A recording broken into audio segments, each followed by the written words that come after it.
बिल्कुल सत्य है कि ये शरीर हमें बिल्कुल मुफ्त में मिल जाता है, इसलिए इसकी सही कीमत का हम अंदाजा तक नहीं लगा पाते। एक छोटे से उदाहरण के द्वारा आपको समझाता हूं। भक्तों, एक बार एक साहूकार गाड़ी में बैठ करके जा रहा था। तो गाड़ी में बैठ करके जा रहा है साहूकार।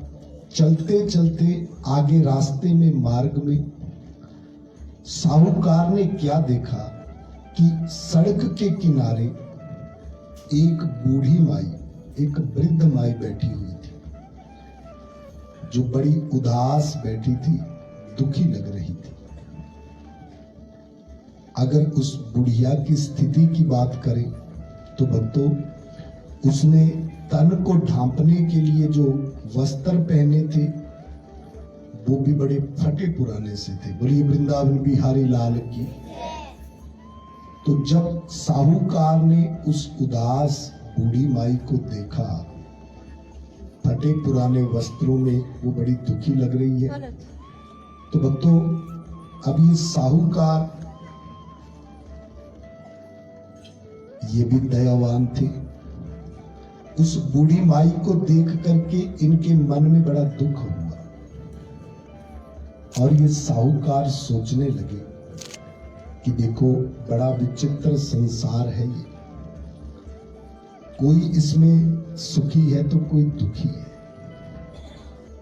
उस बूढ़ी माई को देख करके ही लग रहा है कि वो दुखी तो है ही है, पर साथ ही साथ जिसके पास शरीर को ढांपने के लिए वस्त्र भी फटे पुराने हो, तो वो जीवन में किन समस्याओं से जूझ रही होगी, ये अनुमान साहूकार ने लगा लिया।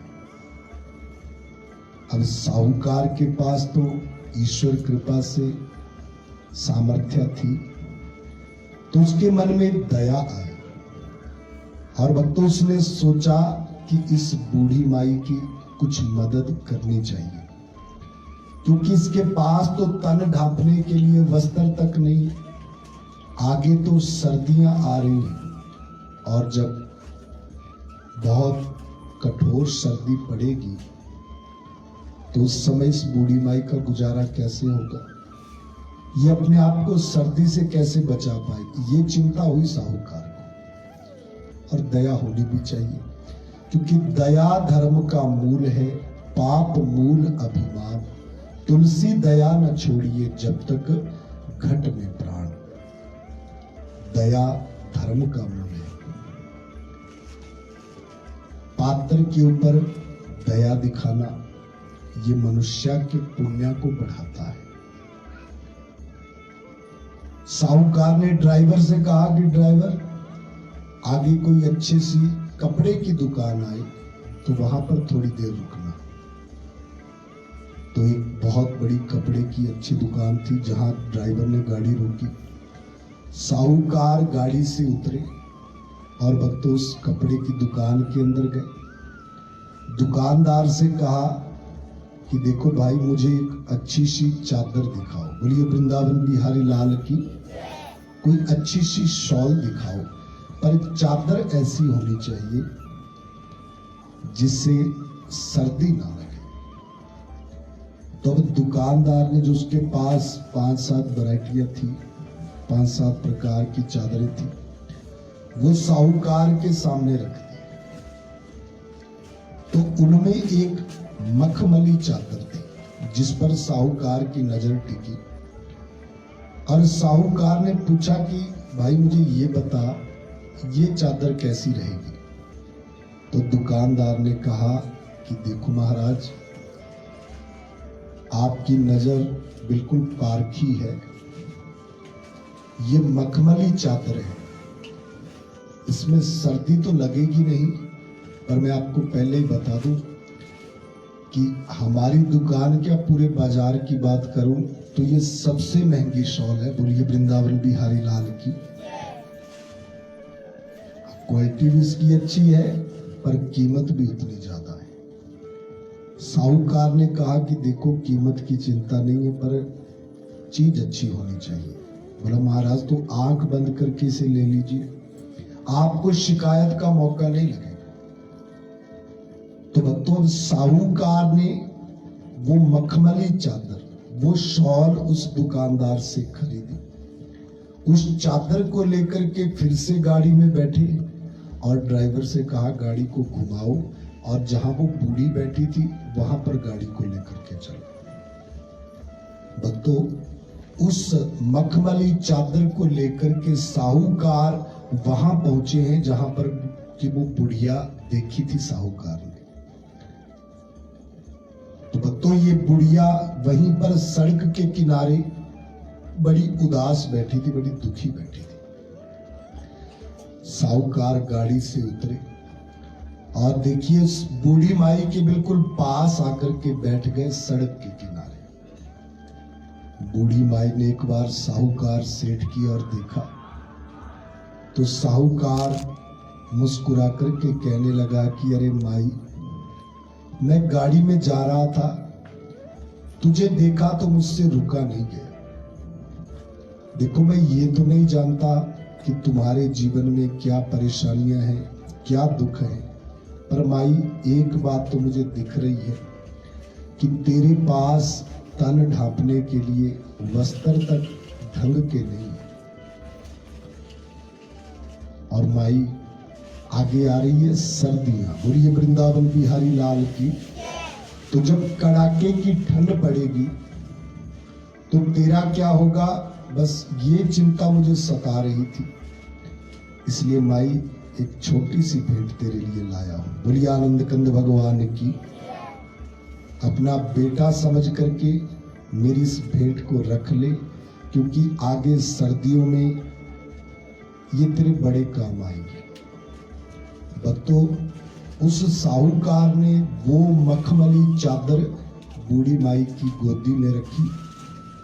बूढ़ी माई ने उस मखमली शॉल को देखा जो दिखने में ही बड़ी सुंदर थी।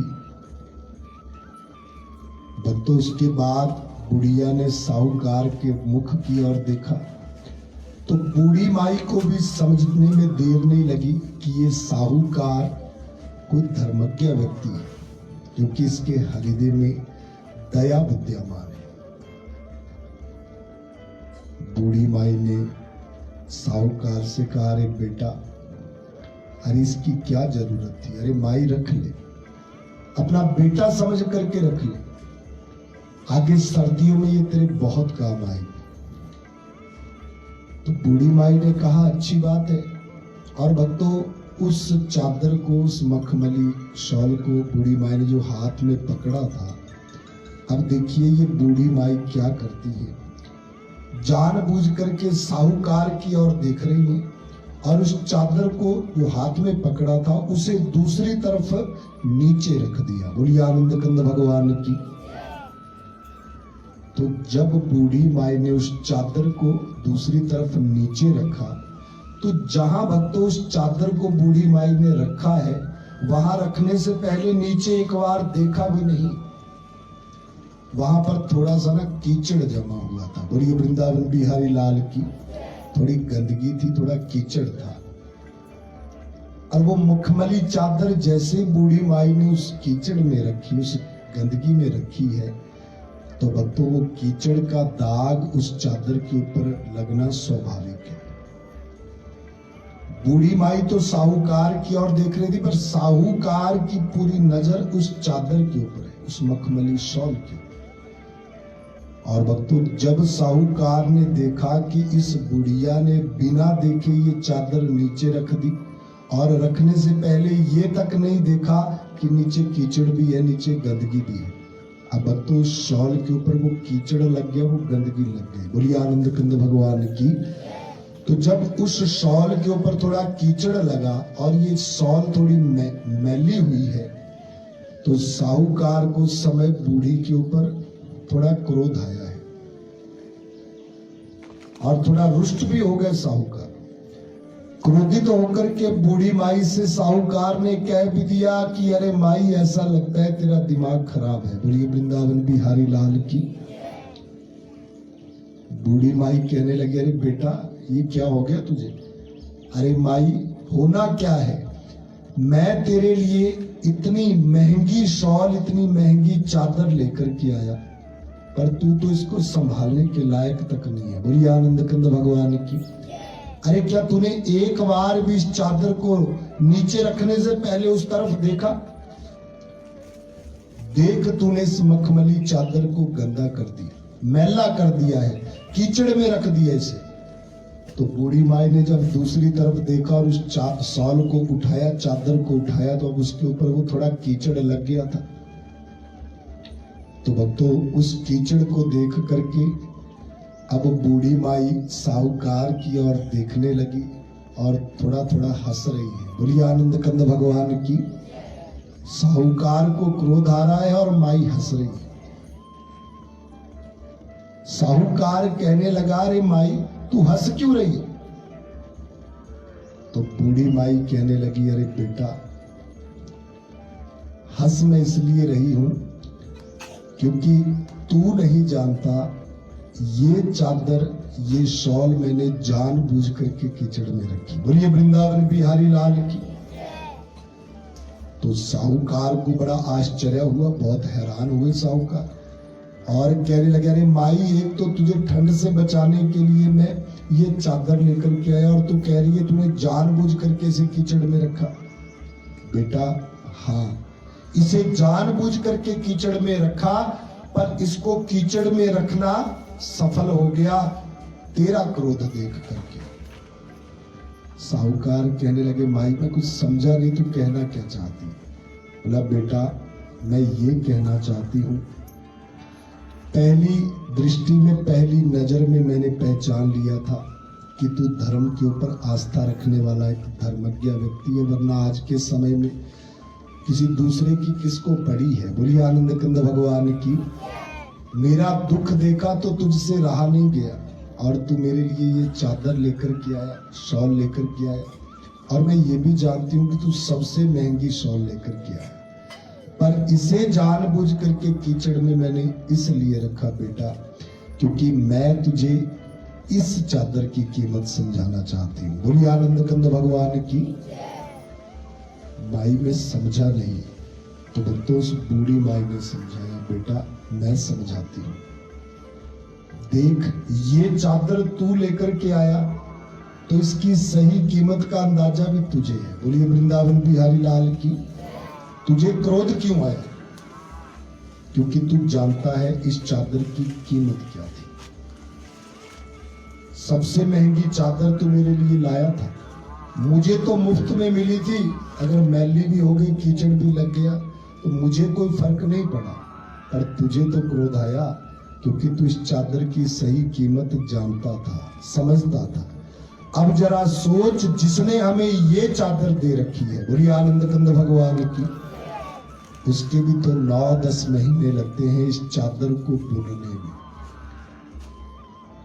मनुष्य को ये चादर मुफ्त में मिलती है, इसलिए वो इसकी सही कीमत नहीं आंक सकता, ना अंदाजा लगा सकता है।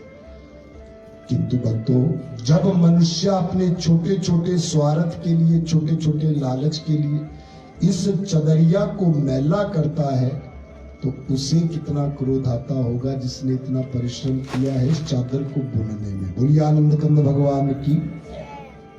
हे बेटा, तू क्रोध मत कर, क्योंकि इस चादर के ऊपर ये थोड़ा सा कीचड़ लग गया है, जैसे मैं इसे निर्मल जल से धोऊंगी ये कीचड़ फिर से निकल जाएगा, पर ये चादर अगर मैली हो गई तो इसे फिर से निर्मल करना, इसे फिर से शुद्ध करना, ये बड़ा मुश्किल कार्य हो जाता है, बड़ा जटिल कार्य हो जाता है। तो मैं यही चाहती थी कि तू इस चादर की सही कीमत को समझे। भक्तों, जिसने इस चदरिया की कीमत समझी, उसने अपना जन्म सफल कर लिया, अपना जन्म धन्य कर लिया।